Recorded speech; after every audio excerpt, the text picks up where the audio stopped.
Assalamualaikum warahmatullahi wabarakatuh.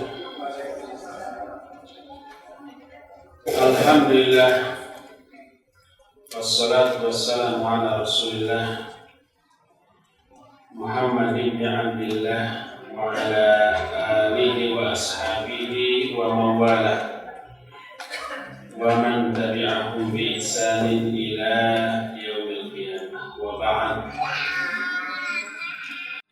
Ikhwati fillah, a'azani Allah wa iyyakum. Baik hadirin yang ada di Masjid Raya Cipaganti Bandung ini, ataupun para pendengar Radio Roja Bandung di mana saja Anda berada, mohon maaf terlambat sebentar sedikit, cuma 22 menit. Tapi Allah kembali mempertemukan kita untuk melanjutkan bahasan tentang tipu daya setan sebagai bagian dari penjelasan tafsir ta'awudz atau a'udzubillahi minasyaitonirrajim. Terakhir kita sudah membahas 7 penyebab manusia tergoda oleh setan. Sekarang kita lanjutkan ke poin berikutnya, yaitu maqasidus syayatin min ighwa'il insan. Maksud atau target setan di dalam menggoda manusia. Ada 4 target utama. Pertama, kita bahas dulu atau kita sebutkan keempat-empatnya secara keseluruhan, nanti kita bahas rinciannya. Dukhuluhumun nar, memasukkan manusia ke dalam neraka. Kedua, huznul mu'minin, membuat orang-orang mukmin sedih. Karena dengan bersedih, syaitan lebih leluasa dan lebih mudah dalam menggoda manusia. Ketiga, iqa'ul adawati wal baghdha bainal mu'minin, menimbulkan permusuhan dan kebencian terhadap sesama mukmin. Dan terakhir, as-saddu an dzikrillah wa anis shalah,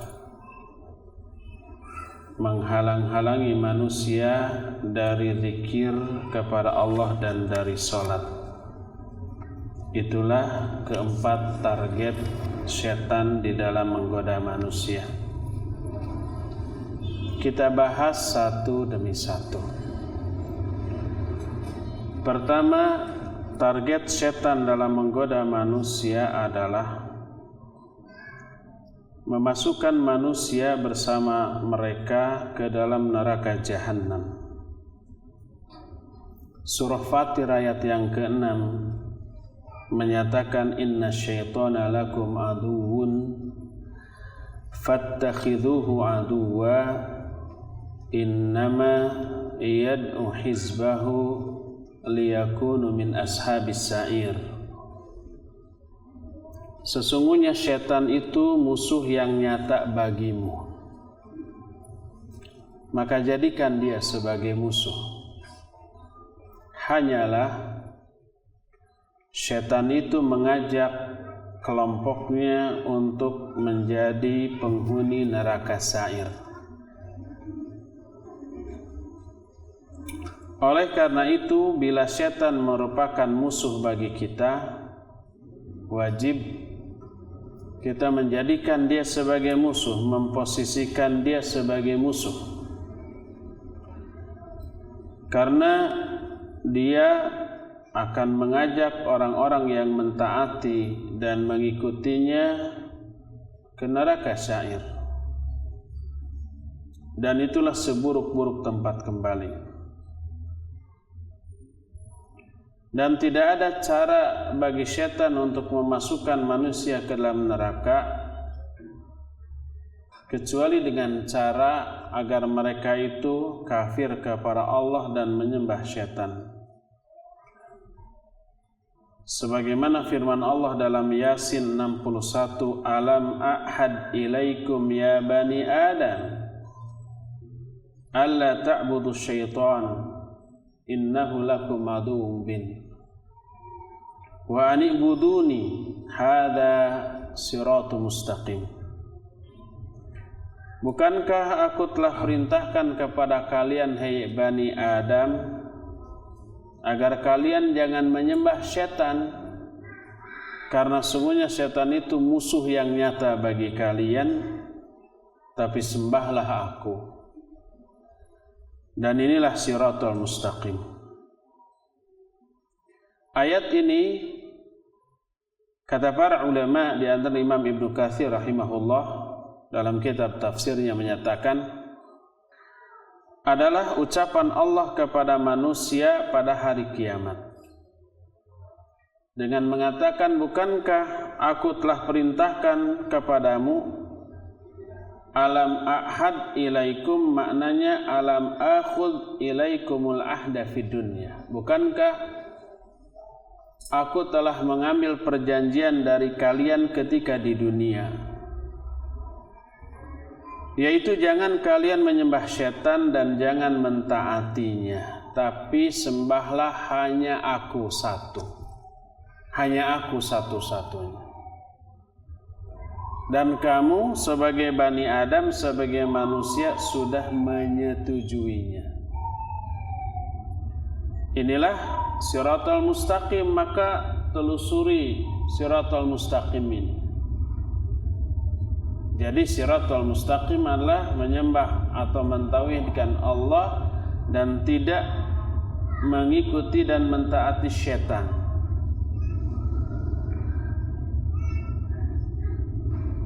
Ketika syaitan sudah berhasil menjerumuskan manusia ke dalam neraka, maka syaitan pun berpidato, berkhutbah di hadapan manusia. Apa isi pidatonya? Isi pidatonya syaitan membuka rahasia bagaimana dulu dia menggoda manusia. Caranya kalau kita fikirkan, kita telaah, kita tinjau ulang, caranya super lemah tapi efektif, membuat banyak manusia tergoda.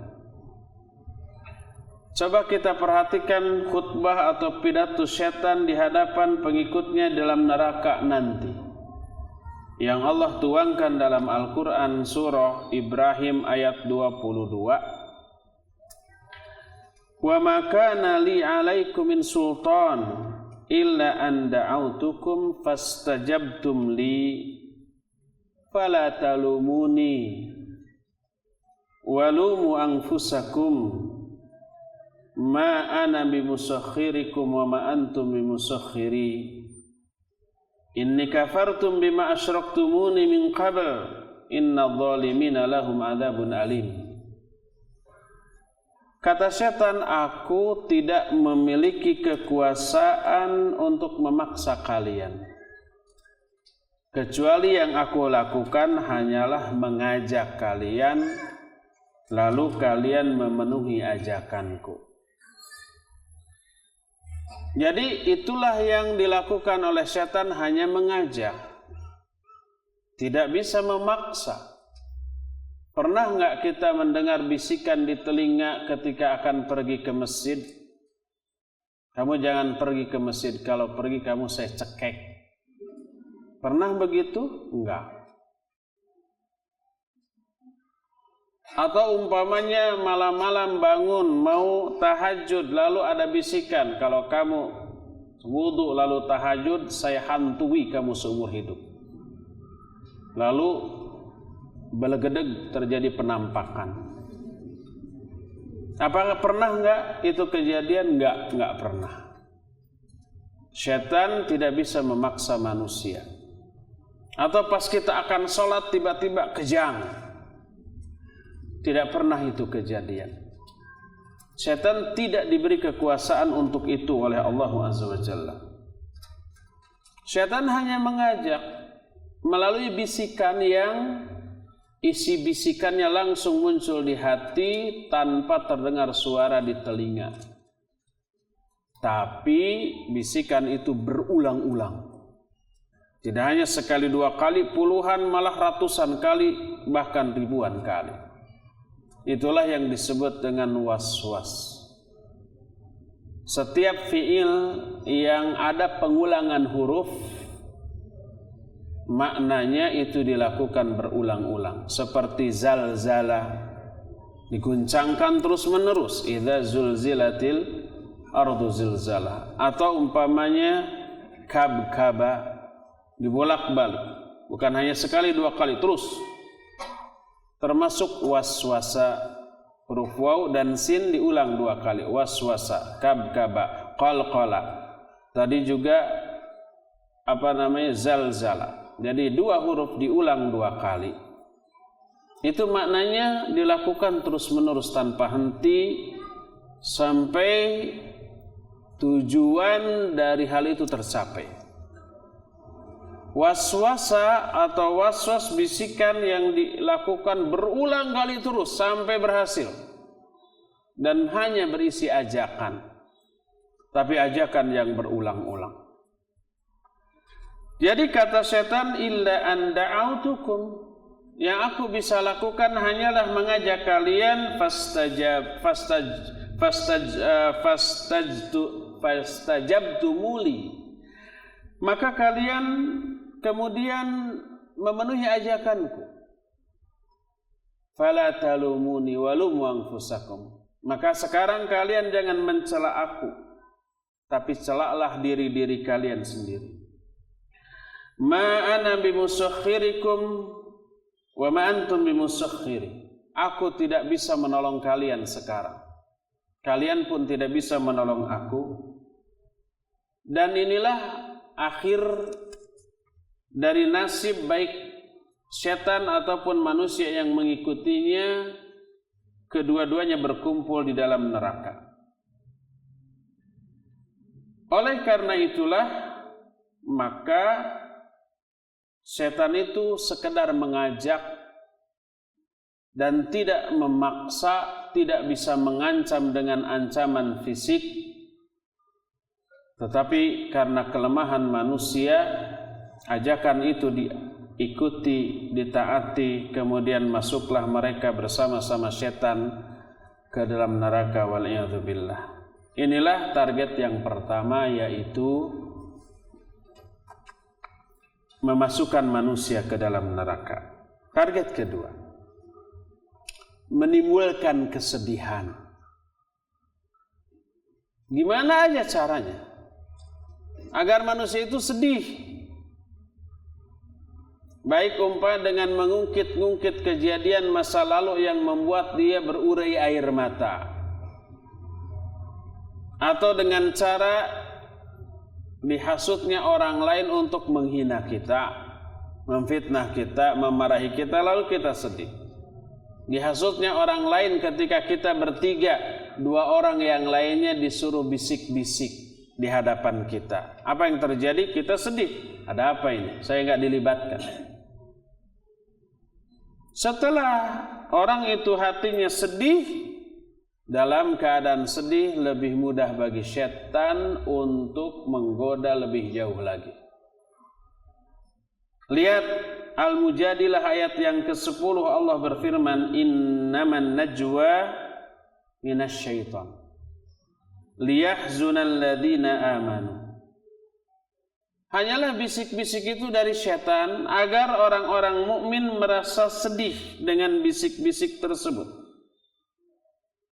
Oleh karena itu, maka kita dilarang berbisik-bisik berdua padahal ada orang lain di sana. Sebagaimana Nabi SAW bersabda dalam hadis sahih riwayat Bukhari dan Muslim, idza kuntum thalatha fala yatanaja ithnan duna sahibihima fa inna dzalika yuhzinuhu. Kalau kalian sedang bertiga, maka janganlah dua di antaranya berbisik-bisik tanpa melibatkan yang ketiganya, karena hal ini akan menimbulkan kesedihan pada orang yang ketiga tersebut.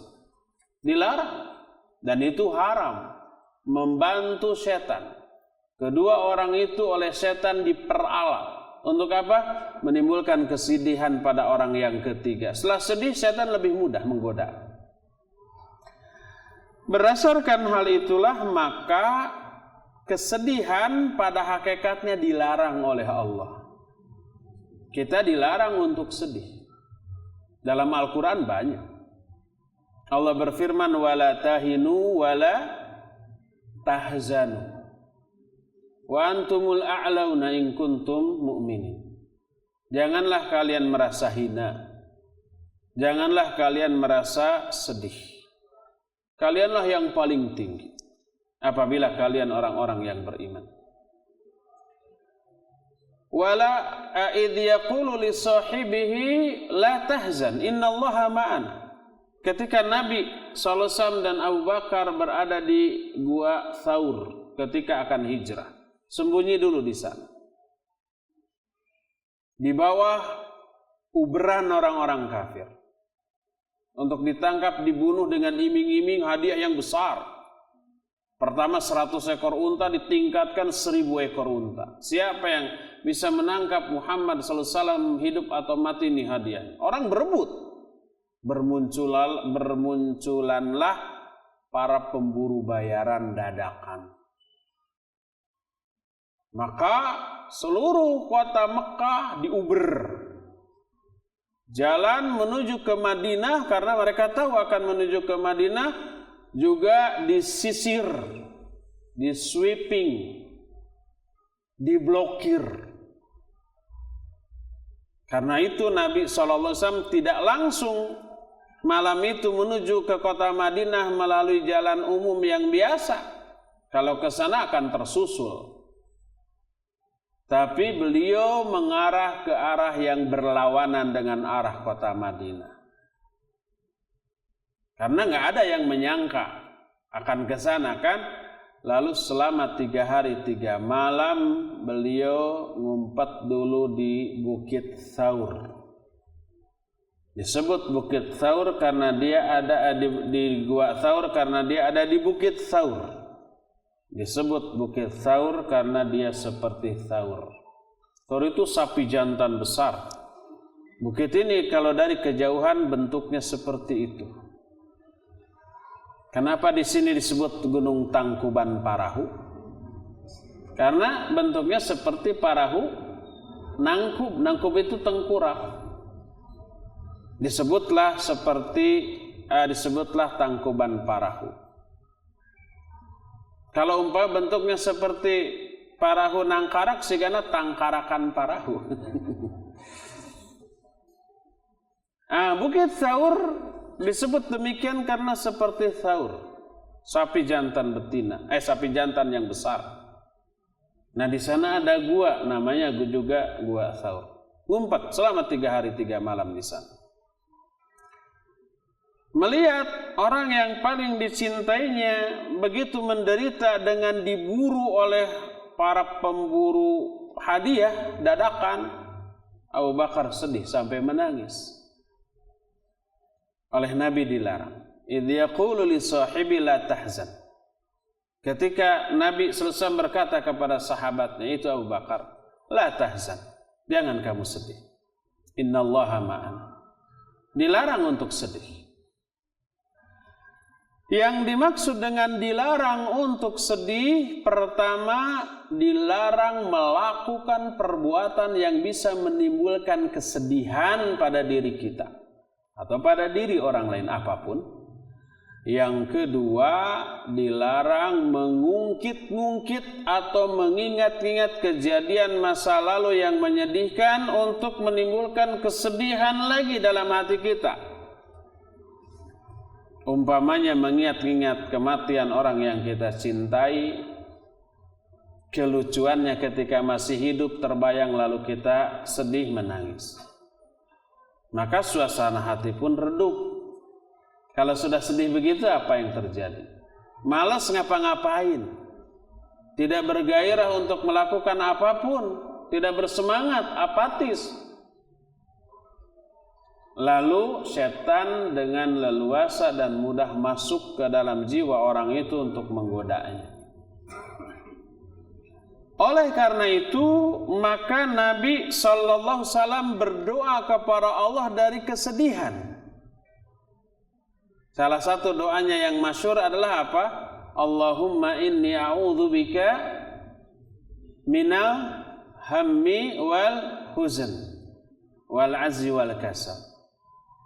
Allahumma ya Allah, inni a'udzubika, sungguhnya aku berlindung kepada Engkau, minal hammi wal huzn, dari keresahan dan kesedihan. Makanya ada doa-doa yang diajarkan oleh Nabi SAW agar terhindar dari kesedihan. Salah satu di antara doa tersebut adalah Allahumma inni as'aluka bikulli ismin alladhi sammaita samaita laka nafsaka, sampai akhirnya. Siapa orang yang ditimpa keresahan atau kegelisahan, kesedihan, lalu dia berkata Allahumma inni abduka wabnu abdika, ya Allah, sungguhnya aku adalah hambamu, anak dari hambamu, aku juga anak dari hamba perempuanmu. As'aluka bikulli ismin alladhi samaita laka bihi nafsak. Aku meminta kepada Engkau dengan menyebut semua nama yang Engkau telah menamai dirimu dengan nama-nama itu. Au anzaltahu fi kitabik, atau nama-nama yang telah Engkau turunkan dalam kitabmu. Au 'allamtahu ahadan min khalqik, atau dengan nama-nama yang telah Engkau ajarkan kepada salah seorang di antara makhlukmu. Au ista'sarta bihi fi ilmil ghaibi 'indak, atau dengan nama-namanya yang hanya Engkau saja sendiri yang tahu tentang nama itu, yang ada dalam ilmu ghaib yang ada di sisimu. Antaj'alal Qur'an, dan seterusnya, agar semoga Engkau menjadikan Al-Qur'an sebagai penenang jiwaku, pelapang dadaku, dan seterusnya. Itu doa untuk menghilangkan kesedihan. Siapa orang yang ketika sedih berdoa dengan doa demikian, maka seketika itu juga Allah akan menghilangkan kesedihan itu dari dadanya. Menunjukkan bahwa kesedihan itu mestinya dihindarkan dengan cara berlindung kepada Allah dari kesedihan. Dan apabila kesedihan itu telah terjadi menimpa kita, maka kita meminta kepada Allah untuk segera dihilangkan kesedihan itu dari diri kita. Oleh karena itulah Al-Imam Ibnu Qayyim Al-Jauziyah rahimahullah dalam kitab Madarijus Salikin menyatakan, Al-hamu wal huznu la yanfa'an fi dunya wal akhirah. Keresahan dan kegelisahan itu tidak ada manfaatnya, bahkan ada madarat. Maka segala yang tidak ada manfaatnya tidak diperintahkan oleh Allah dan Rasulnya untuk dipelihara dan diikhtiarkan. Bahkan sebaliknya, Al-Quran dan Sunnah memerintahkan kita untuk segera menghilangkan kesusahan, kesedihan itu dari diri kita dengan cara-cara yang Allah syariatkan. Berdasarkan hal itulah maka kesedihan adalah perkara yang menimbulkan madarat, maka dilarang. Maka setan laknatullahi alaih menjadikan kesedihan sebagai salah satu di antara target ketika menggoda manusia. Ketika sedih, manusia lebih mudah untuk digoda, untuk dibisiki, untuk dituntun kepada solusi yang semakin menyebabkan dia semakin binasa. Ketika sedih, depresi, stres, pesimis, apatis gitu ya, lalu diberilah bisikan, kalau kamu mau kembali semangat tuh datang ke dukun anu, tuh konsul ke kiai anu. Kiai itu sebutan lain untuk umumnya kalau di mana? di kampung-kampung sama aja dengan dukun-dukun juga. Nanti kata dukun, siapkan beras putih 7 kilo, kain putih 7 kodi, dan seterusnya serba putih. Tapi kalau uang yang merah, sebab nggak ada yang putih. Akhirnya terjerumuslah dia ke dalam syirik, terjerumuslah dia ke dalam kufur. Atau banyak lagi yang membisikkan, yuk cari hiburan untuk menghilangkan kesedihan, lahirlah kemaksiatan. Larilah dia ke tempat-tempat hiburan yang penuh maksiat. Lari ke narkoba, lari ke mabuk, lari ke hiburan-hiburan yang menurut dia bisa menghilangkan stresnya untuk sesaat, sekalipun menghamburkan banyak uang dan melumuri dirinya dan jiwanya dengan noda dan dosa. Maka dengan kesedihan orang itu semakin terjerumus ke dalam dosa-dosa yang jauh lebih besar daripada sebelumnya. Inilah target yang kedua. Target ketiga, iqa'ul adawati wal baghdha bainal mu'minin. Menimbulkan permusuhan dan perselisihan di kalangan sesama mukmin. Kenapa ini menjadi target bagi setan? Karena dengan saling memusuhi, saling membenci, saling mendengki, rusaklah agama orang mukmin itu. Dosanya permanen, dosa jariah. Selain ada amal jariah, ada juga dosa jariah.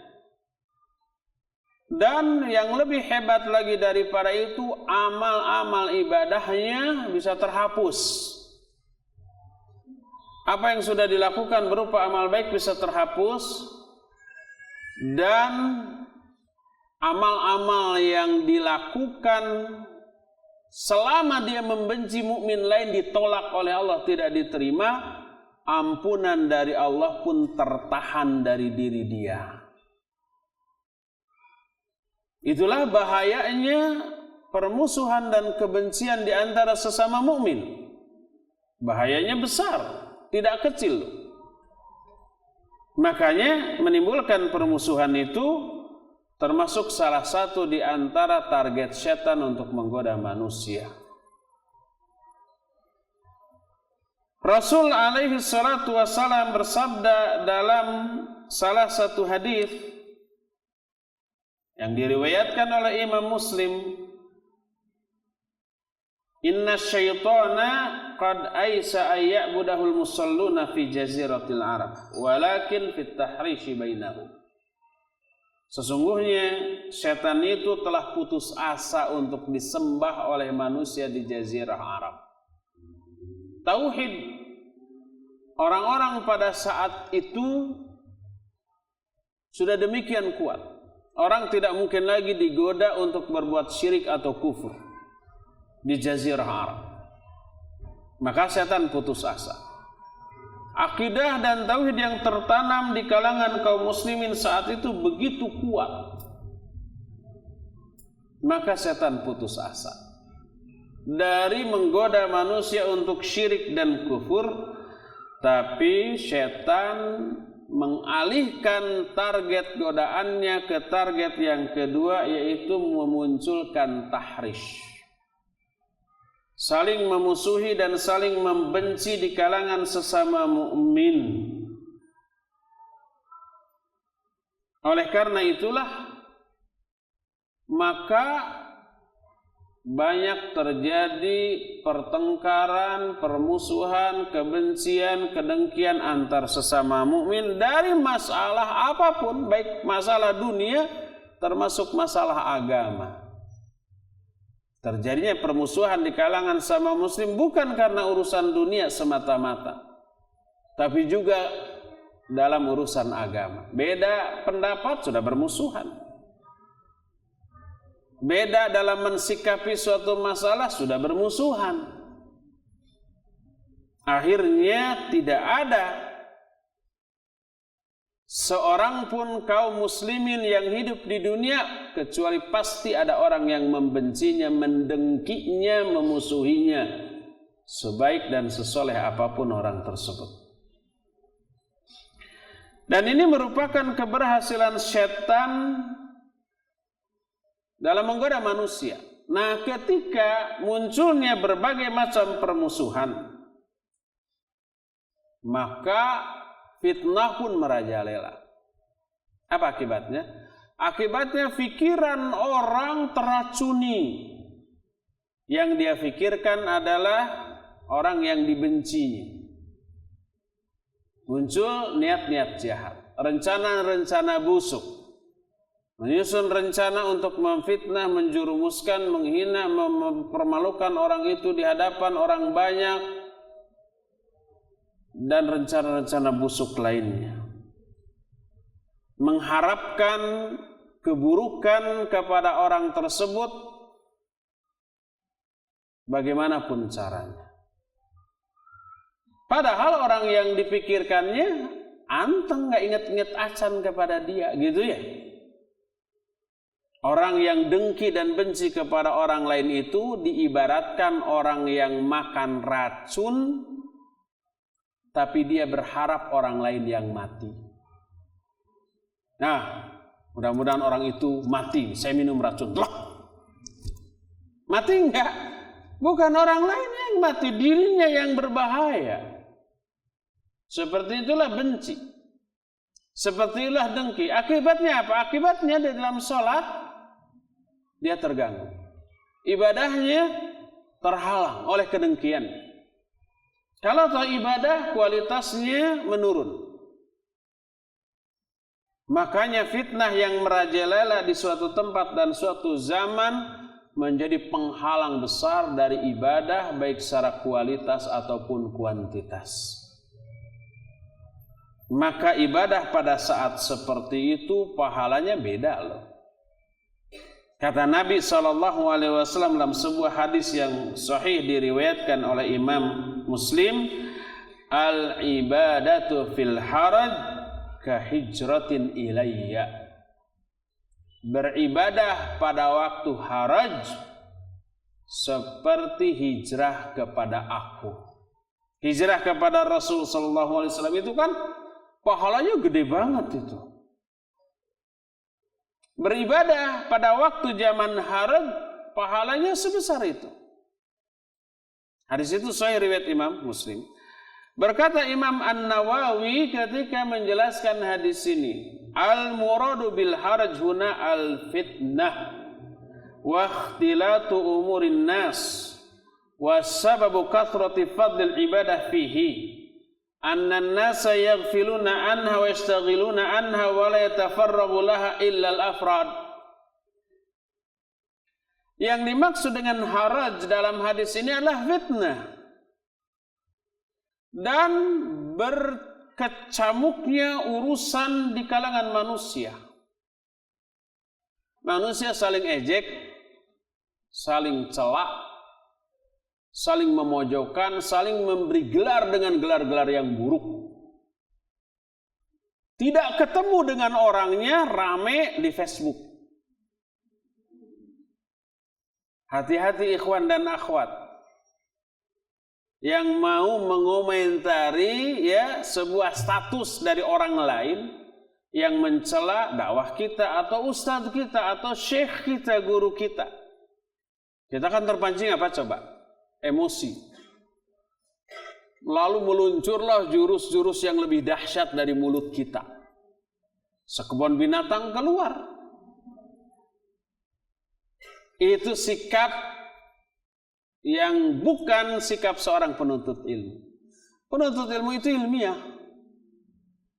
tidak emosional. Penuntut ilmu itu didasari oleh rasa kasih sayang kepada sesama muslim, sekalipun muslim itu muslim yang ahli bidah atau ahli maksiat. Mereka harus dikasihi, disayangi, bukan dibenci. maka orang yang kita sayangi, kita kasihi pasti akan kita nasihati secara baik. Dengan target apa? Targetnya agar orang itu tobat, minimalnya tidak lebih parah daripada sebelumnya. Berbeda kalau didasari dengan kebencian, bukan targetnya agar orang itu sadar, tapi targetnya agar orang itu sakit hati banget oleh omongan kita, baru puas ya. Hati-hati itu dalam memberikan komentar pada status orang di Facebook. Tunjukkan bahwa kita orang berilmu dan beradab, bukan preman pasar. Nah, itu zaman fitnah. Maka Nabi SAW menyatakan orang yang hidup di zaman fitnah, orang yang berbaring lebih baik daripada orang yang duduk. Orang yang duduk lebih baik daripada orang yang berdiri. Orang yang berdiri lebih baik daripada orang yang berjalan. Dan orang yang berjalan lebih baik daripada orang yang berlari. Apa maknanya? Maknanya semakin sedikit keterlibatan kita terhadap fitnah, semakin selamat. Semakin banyak keterlibatan kita terhadap fitnah itu, semakin celaka kita. Apa celakanya? Dosa-dosa kita nambah, pahala-pahala kita itu di-offer ke orang loh. Apa enggak sayang tuh? Oleh karena itu kita bisa melihat komentar-komentar ikhwan-ikhwan di Facebook itu sudah tidak menunjukkan lagi seorang tulabul ilm, enggak. Tapi menunjukkan dua orang yang apabila berhadapan dengan pedangnya masing-masing bisa saling bunuh. Berkata Imam An-Nawawi, al-muradu bil harj huna al-fitnah wa ikhtilatu umurin nas. Yang dimaksud haraj di sini adalah fitnah dan berkecamuknya masalah di kalangan manusia. Adapun penyebab, ini penyebab banyaknya keutamaan ibadah di zaman itu karena umumnya manusia terlalaikan dari ibadah. Sibuk dengan fitnah, melibatkan diri ke dalam fitnah kecuali hanya beberapa gelintir orang. Habis baca Facebook, komentar-komentar lawan kita di Facebook, azan. Kemudian sholat. Apa yang dia lakukan, yang dia pikirkan dalam sholat, masih memikirkan status tadi. Komen orang tadi. Jadi akhirnya dia dalam sholatnya nyusun. Nanti beres sholat saya akan nulis begini. Rusak nggak tuh ibadah? Rusak. Oleh karena itu, kalau umpamanya kita berteman dengan orang-orang atau dengan grup seperti itu di Facebook, di-unfriend aja sudah. Lebih sedikit kita mendengar, lebih selamat. Lebih selamat lagi bila kita tidak tahu apa-apa tentang hal itu. Kalau kita unfriend gitu kan, tidak muncul lagi di Facebook kita nggak baca itu, nggak dengar kabar apa-apa lagi tentang hal itu. Itu bukan ilmu, wallahi itu bukan ilmu. Orang-orang itu orang-orang jahil yang tidak tahu masalah, tidak tahu orang yang mereka cela, tidak kenal orang yang mereka bela, tetapi melibatkan diri terlalu jauh. Jangan, di-unfriend saja, dihapus. Kalau mau bikin status tentang ilmu. Kalau tahu kita harus mengklarifikasi tentang suatu kabar yang nggak benar tentang dakwah ustadz kita, tentang dakwah yayasan kita, tentang dakwah kita, tinggal klarifikasi secara sebenarnya, sudah, selebihnya serahkan kepada Allah Azza wa Jalla. Jangan berharap dengan klarifikasi itu orang tiba-tiba taubat minta maaf, afwan ya saya sudah salah. Jangan berharap dari orang seperti itu ada kata-kata minta maaf. Hatta walaupun mereka di kemudian hari sadar mereka itu dulu salah, gak pernah ada perkataan minta maaf. Kecuali dari 1-2 orang yang Allah beri hidayah. Disangkanya, oh ya sadar saya salah dulu ya. Udah disangkanya dengan itu terhapus dosanya. Tanpa harus minta maaf. Enggak, itu nanti tetap ada perhitungan loh di akhirat nanti. Tiba-tiba sudah diumumkan saya sudah tobat dari pikiran dan manhaj saya yang dulu, tapi nggak minta maaf kepada orang-orang yang pernah mereka cela, terhapus nggak? Enggak. Harus gentle, segentle ketika dia mencela dulu, secara pede mencela orang-orang berilmu, orang-orang yang menghabiskan waktunya untuk ilmu dan dakwah, dicela habis-habisan. Setelah dicela lalu tahu itu salah, tobatnya tanpa minta maaf, tanpa ada klarifikasi. Enggak terhapus. Itu tidak memenuhi salah satu di antara syarat tobat yang disyariatkan, yaitu apa? Yaitu mengembalikan hak dari orang yang pernah kita rampas haknya. Dan hak yang dirampas dari orang-orang tadi yang kita cela adalah kehormatannya, adalah nama baiknya, kembalikan itu. Itulah yang menjadi penyebab kenapa ibadah di zaman itu lebih besar pahalanya daripada ibadah di zaman ketika kondisi aman. Karena daya goda terhadap ibadah kita lebih besar. Sibukkan kita dengan ilmu, jangan sibukkan dengan informasi. Sibukkan kita dengan kitab Al-Quran, Sunnah dan penjelasan para ulama. Jangan menyibukkan dengan mencari data, informasi tentang si fulan dan si alan. Alan ini bukan nama orang, ya si fulan-fulan kene. Kata orang Sunda mah, tong neangan info ngenaan si dadap jeung si waru. Dadap dengan waru ya bukan nama orang. Ya si fulan dan si alan. Itu bukan ilmu. Berkata Umar bin Khattab radhiyallahu an, "Dzikrun nas daun wa dzikrullah dawa." Menyebut-nyebut tentang orang itu penyakit. Sedangkan menyebut-nyebut tentang Allah alias dzikrullah itu adalah obat. Cari obat, hindarkan penyakit. Jadikan akun Facebook sebagai media dakwah, bukan media celaan. Jadikan akun Facebook sebagai media untuk mengambil manfaat, bukan mengambil madarat. Jadikan akun Facebook sebagai media untuk memberi manfaat dan juga bukan untuk memberi madarat. Apa saja kerugian yang lahir dari akibat permusuhan dan kebencian serta hasad kepada sesama mukmin? Kerugiannya sangat besar. Kerugian pertama, hilangnya iman dari diri kita. Sebab adanya iman kepada sesama mukmin ditandai dengan adanya rasa cinta dan kasih sayang kepada seorang mukmin. Rasul sallallahu alaihi wasallam bersabda, "La tadkhulul jannata hatta tu'minu wa la tu'minu hatta tahabu." Kalian tidak akan bisa masuk surga sebelum kalian beriman. Dan kalian tidak bisa disebut iman sebelum kalian saling mencintai.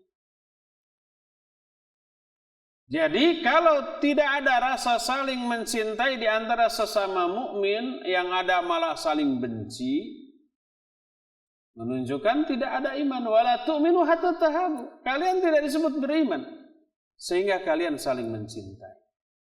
Sebelum saling mencintai, masih saling dengki, saling benci, saling memusuhi, selama itu belum disebut iman. Hilang iman. Nabi sallallahu alaihi wasallam bersabda bahwa al-imanu wal hasadu la yajtami'ani fi qalbil mu'min. Iman dan hasad tidak akan pernah bersatu dalam hati seorang mukmin. Bila ada salah satunya dalam hati orang itu, maka yang lainnya pergi. Kalau ada iman dalam hati, maka hasad pergi. Nggak akan ada hasad. Kalau hasad muncul dalam hati, iman hilang. Iman dengan hasad itu ibarat ikhwan dan akhwat, tidak boleh berkholwat dalam satu ruangan. Tidak bisa ikhwan dan akhwat berdua-dua di satu tempat, di suatu ruangan tanpa ada orang lain di ruangan itu. Nggak boleh, itu haram. Begitulah pula antara iman dan hasad, itu bukan mahram. Tidak akan pernah bersatu dalam satu hati seorang mukmin selama-lamanya. Bila salah satunya ada, yang lainnya pergi. Iman ada, hasad pergi.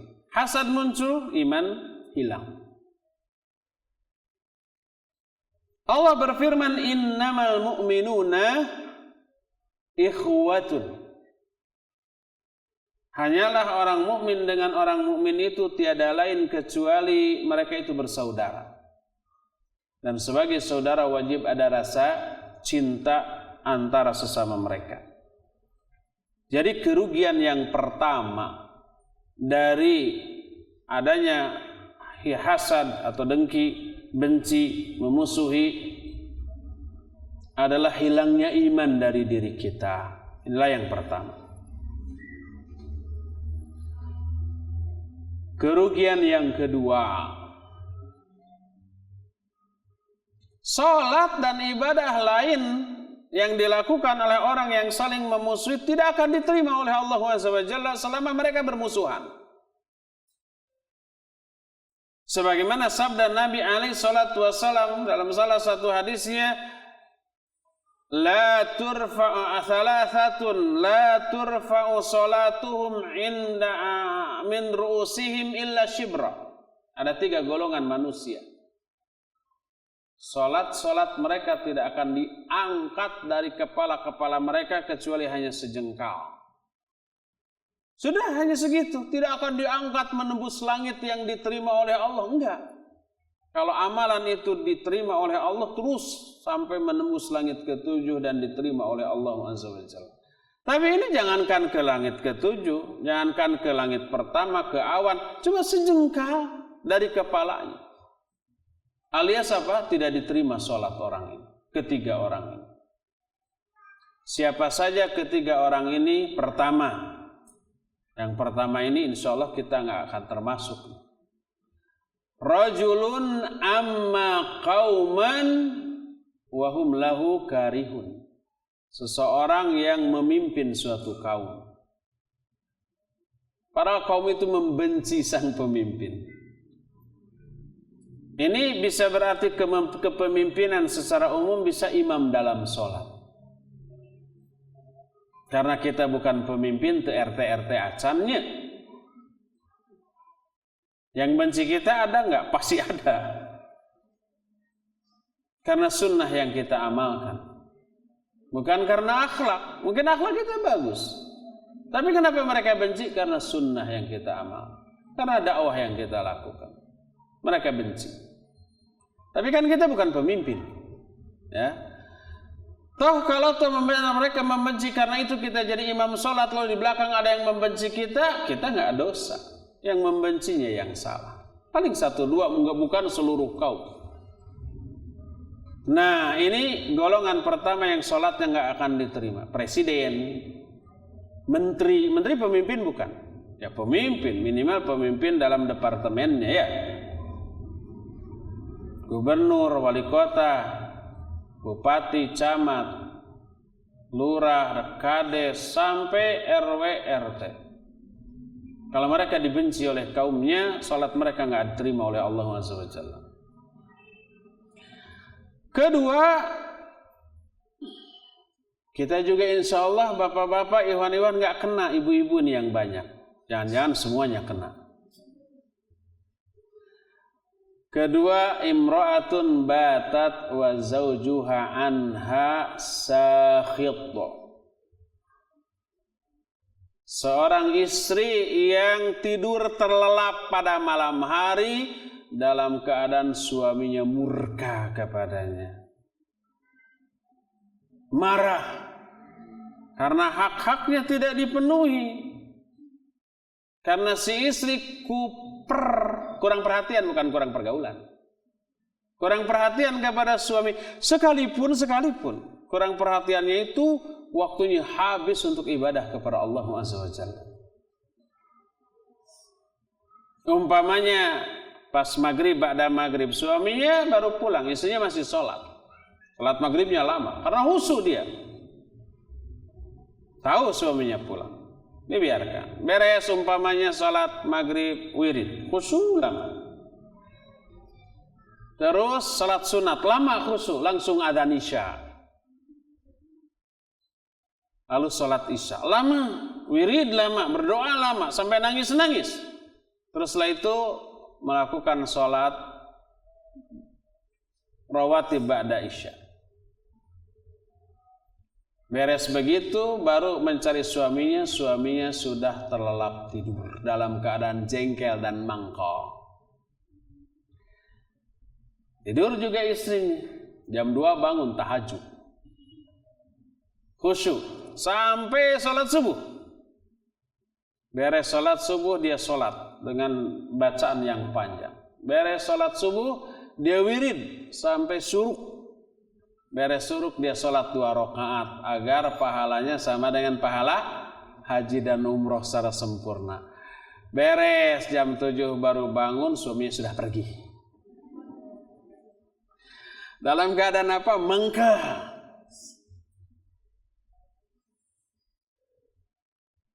Apa yang dicari oleh istri seperti itu ya? Kalau dia mencari pahala, maka wallahi pahala itu enggak dapat. Allah menolak sholat wanita seperti itu. Dia menginginkan kebaikan tapi caranya keliru.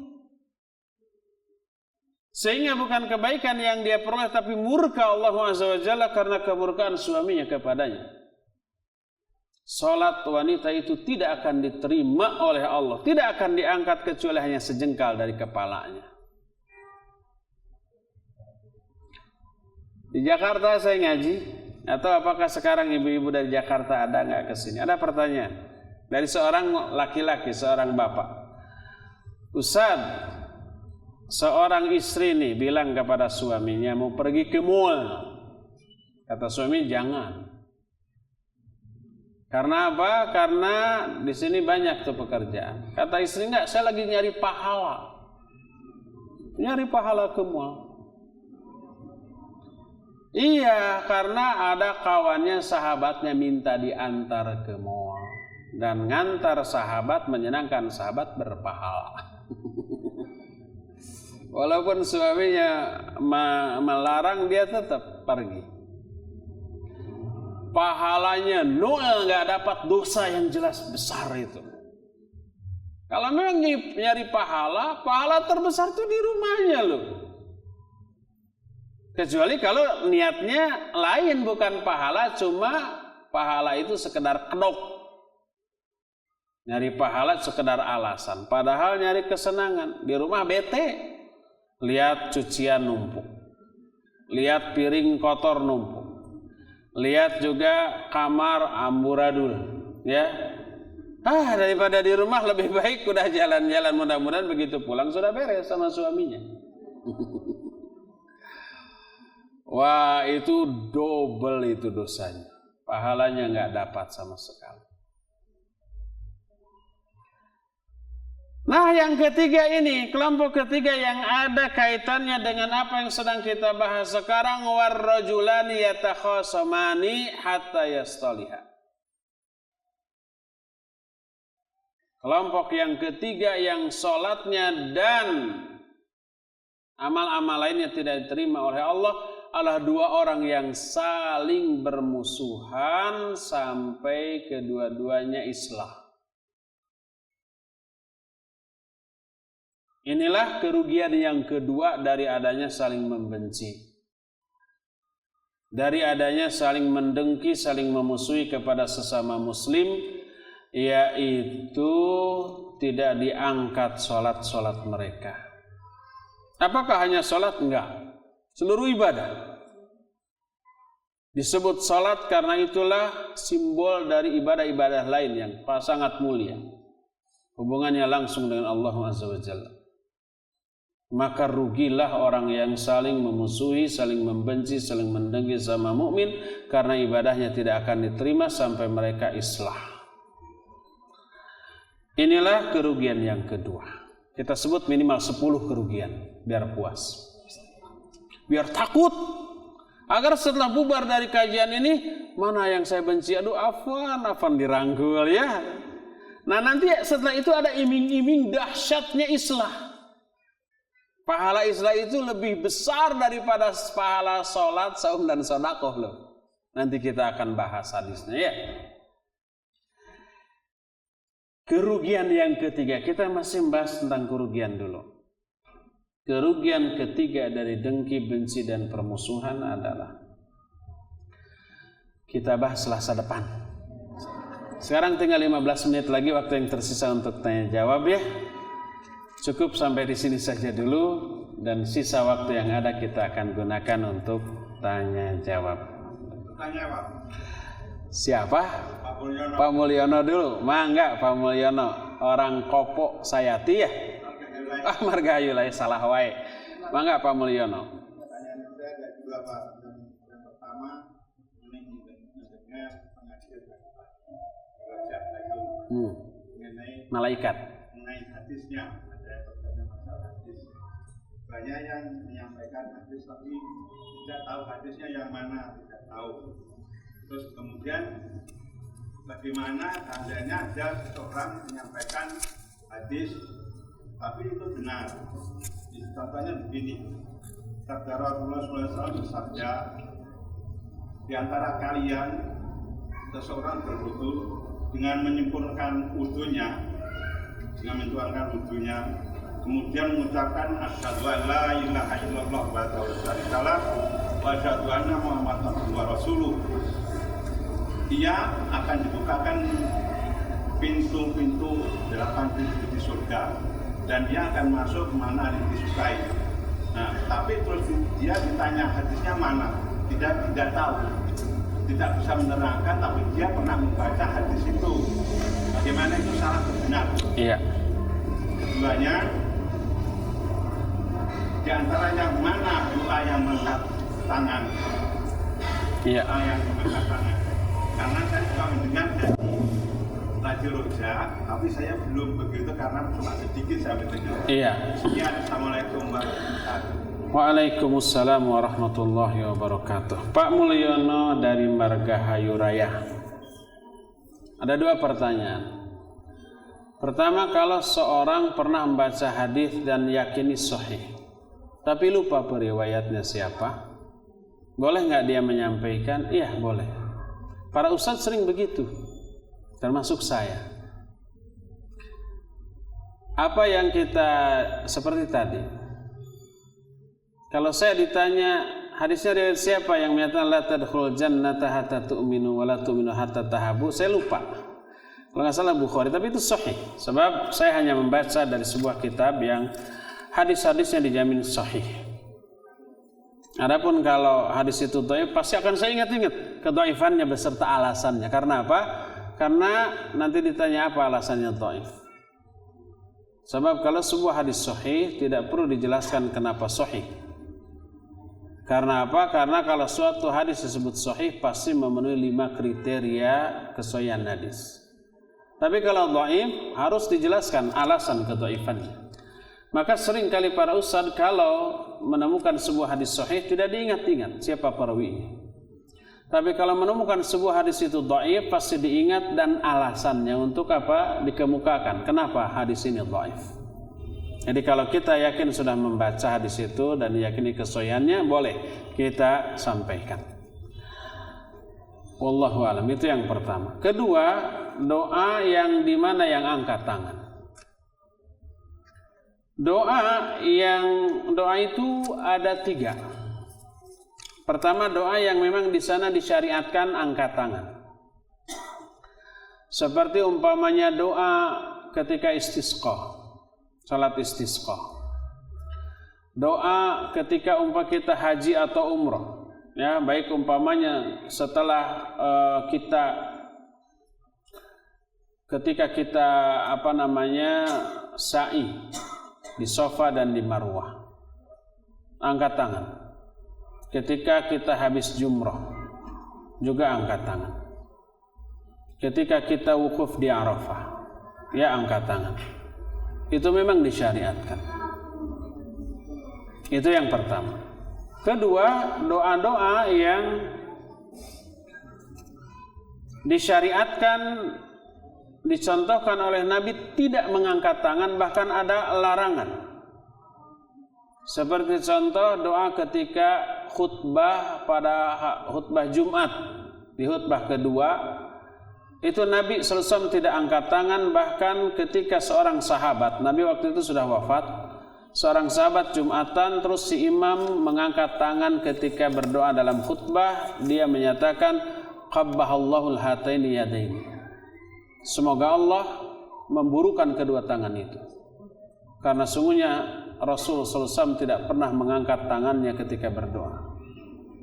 Maksudnya ketika berdoa, ketika khutbah. Yang beliau lakukan hanyalah berisyarat dengan telunjuknya ke langit. Jadi Nabi SAW ketika khutbah Jumat tidak pernah mengangkat tangan ketika berdoa di khutbah kedua. Bahkan ada keterangan sahabat mendoakan keburukan bagi khatib yang mengangkat tangan ketika berdoa pada khutbah Jumat. Maka di sana tidak disyariatkan. Demikian juga mengangkat tangan ketika berdoa ba'da salat fardu. Nabi SAW tidak mengangkat tangan. Tidak ada satupun riwayat, baik Nabi ataupun sahabat mengangkat tangan. Padahal salat fardu berapa kali sehari? 5 kali. Tiap hari terus. Mungkin Nabi dan para sahabat lupa. Masa lupa tiap hari? Ribuan sahabat lupa, kita ingat. Nggak mungkin kan? Lalu apa alasannya Nabi dan para sahabat tidak angkat tangan? Alasannya karena begitulah sunnahnya berdoa ba'da salat fardu. Sunnahnya berdoa ba'da salat fardu tidak mengangkat tangan. Itu yang disebut dengan sunnah tarkiyah. Sunnah tarkiyah adalah sunnah berupa sengaja meninggalkan amalan di momen itu. Sengaja meninggalkan mengangkat tangan, tidak mengangkat tangan ketika berdoa ba'da salat fardu. Berdoanya ya berdoa, tapi tidak mengangkat tangan. Nah, itu contohnya. Adapun momen-momen yang tidak ada keterangan apakah Nabi SAW angkat tangan atau tidak di momen itu, ya, maka kita boleh mengangkat tangan, boleh tidak. Tapi yang afdal adalah mengangkat tangan. Karena apa? Karena hadis tentang keutamaan mengangkat tangan ketika berdoa mutawatir maknawi.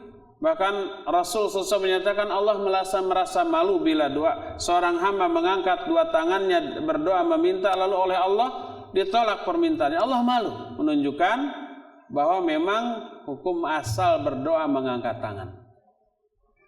Maka Imam Ibnu Qayyim rahimahullah dalam kitab Ighatsatul Lahafan, juga Al-Wabilus Thayyib, menyatakan bahwa mengangkat tangan ketika berdoa termasuk salah satu di antara faktor penunjang dikabulkannya doa. Contohnya apa? Antara adzan dan qomat itu disunahkan berdoa, tidak akan ditolak doa antara adzan dan qomat. Angkat tangan enggak ada keterangan. Boleh angkat tangan, boleh tidak, tapi yang afdal angkat tangan. Contoh yang tidak mengangkat tangan adalah doa-doa pada amal-amal yang muqayyad. Seperti ba'da makan ada doa, ya. Gimana doa ba'da makan? Alhamdulillahilladzi at'amani hadza wa razaqanihi min ghairi haulin minni wala quwwah. Itu hadis sahih riwayat Imam Abu Dawud dalam kitab Sunan. Itu tidak harus mengangkat tangan.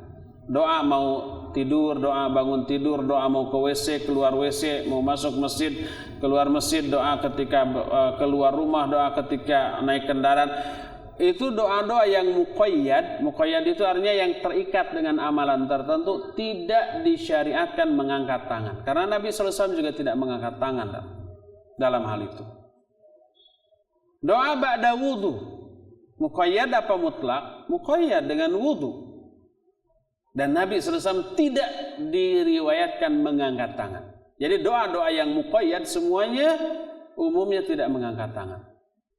Adapun doa yang mutlak itu umum, boleh kapan saja, di mana saja, dalam keadaan apa saja, maka dibolehkan berdoa dengan doa yang umum mutlak, maka lebih utama untuk mengangkat kedua tangan.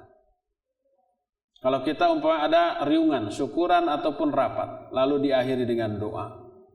Boleh dipimpin oleh seorang imam. Boleh berdoa lebih utama dengan mengangkat kedua tangan dan diaminkan oleh yang lain-lainnya. Selama itu tidak rutin dan kontinu. Tapi kalau itu rutin dan kontinu seperti pengajian kita ini rutin, maka tidak disyariatkan untuk diakhiri dengan doa dan mengangkat kedua tangan di akhir doa. Wallahu a'lam bishawab. Ya, kita ke ini sudah banyak pertanyaan, waktunya 6 menit lagi. Assalamualaikum warahmatullahi wabarakatuh. Waalaikumsalam warahmatullahi wabarakatuh. Saya ingin penjelasan tentang kata-kata kami, dia, nyah, dan mu yang saya baca dalam ringkasan tafsir Ibnu Katsir yang artinya Allah. Kenapa tidak langsung saja Allah? Ya, pertama itu adalah kalamullah ya. Dan Allah menggunakan domir atau kata ganti personal pronouns itu pasti ada hikmahnya. Kadang-kadang dalam bentuk dia, kadang-kadang dalam bentuk engkau. Kalau engkau berarti itu doa atau seruan orang kepada Allah Azza wa Jalla. Kadang-kadang dalam bentuk aku, kadang-kadang dalam bentuk kami. Tergantung konteks kalimatnya, tergantung konteks permasalahan, dan pasti penggunaan kalimat tersebut tepat dengan konteksnya. Adapun kadang-kadang Allah menggunakan kami atau kadang-kadang aku, itu pun maknanya berbeda, walaupun maksudnya sama, yaitu Allah. Kalau Allah menggunakan kami, biasanya Allah melibatkan makhluk dalam pelaksanaan. Seperti inna nahnu nazzalna dzikra wa inna lahu lahafidz. Sungguhnya kamilah yang menurunkan Al-Qur'an dan kami pula yang akan menjaganya. Apakah ketika menurunkan Al-Qur'an melibatkan makhluk lain? Ya, yaitu malaikat Jibril. Apakah ketika Allah memelihara kemurnian Al-Qur'an Allah langsung atau melibatkan makhluk? Melibatkan makhluk. Kita semua kaum mukminin. Kalau ada orang kafir memalsukan Al-Quran, apakah orang kafir itu langsung tiba-tiba dipalu dari langit oleh Allah? Pejet? Enggak. Umat Islam kemudian disadarkan ada Quran palsu nih, lalu mereka bereaksi. Jadi dalam memelihara Al-Quran ini Allah melibatkan makhluk. Makanya menggunakan kata-kata kami. Wallahu a'lam bishawab. Kita kesini dulu, capek-capek nulis nih, akhwat kasihan.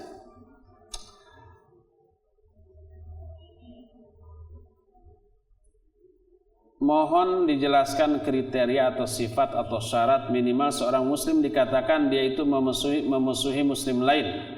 Apakah rasa geleh atau ngewa adalah termasuk bentuk permusuhan?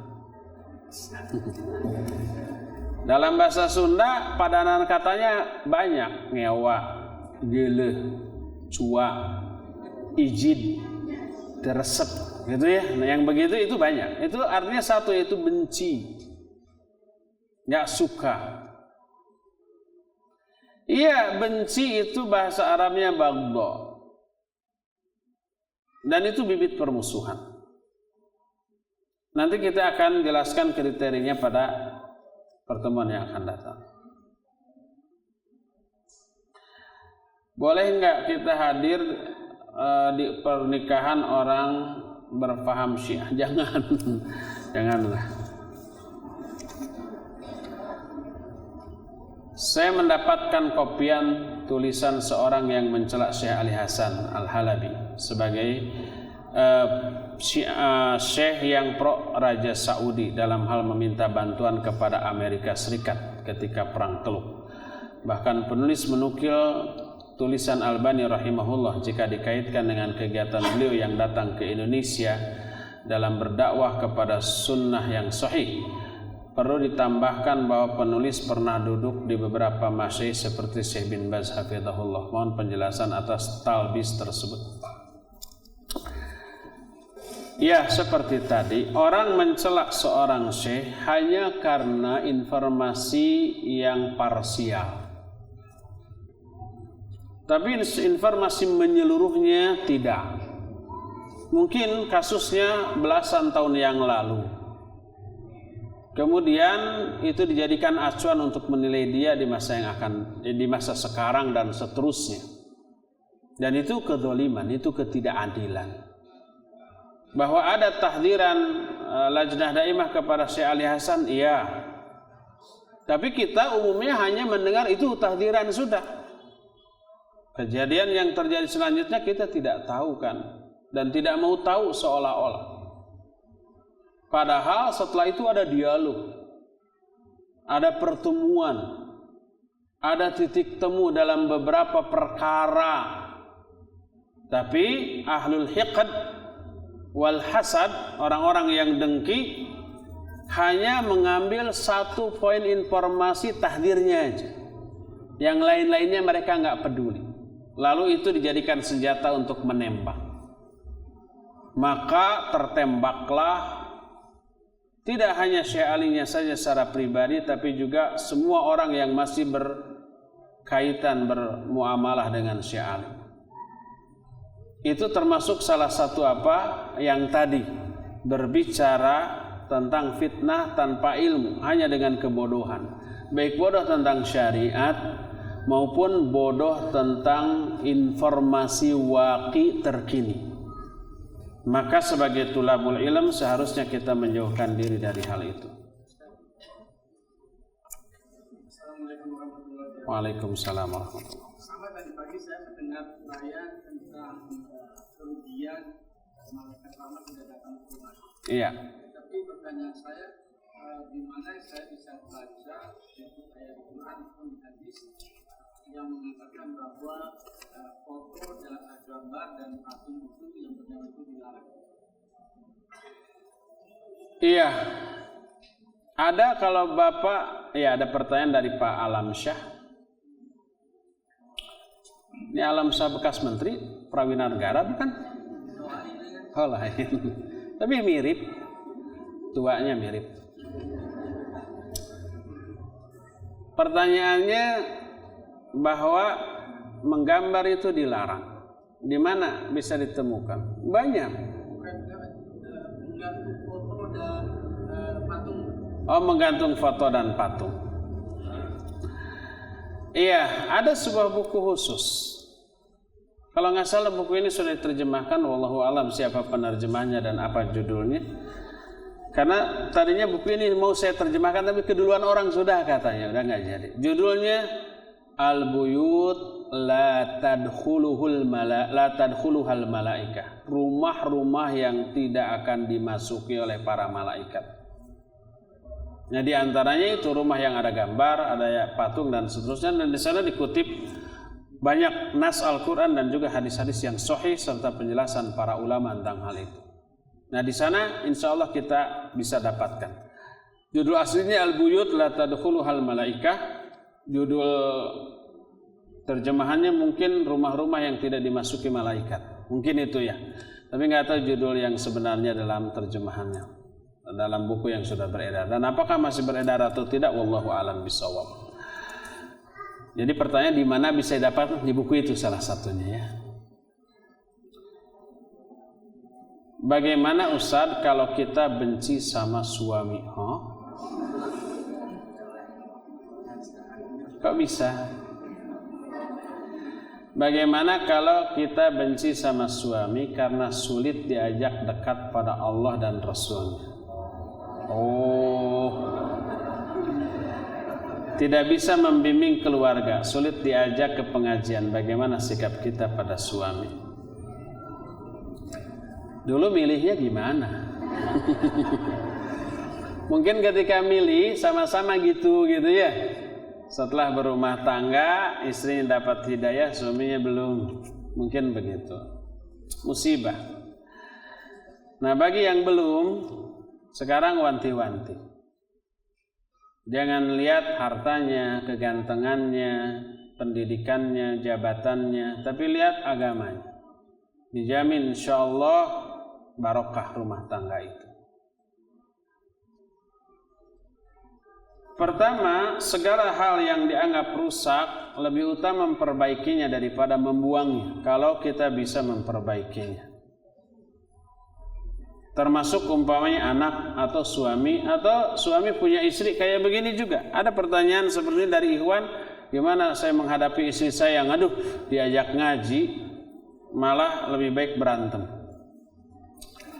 Pertama, tetaplah perbaiki kalau kita memungkinkan untuk memperbaikinya. Dengan cara menasihati, mendoakan, membimbing dengan cara yang lemah lembut, dengan berbagai macam cara yang bisa kita lakukan.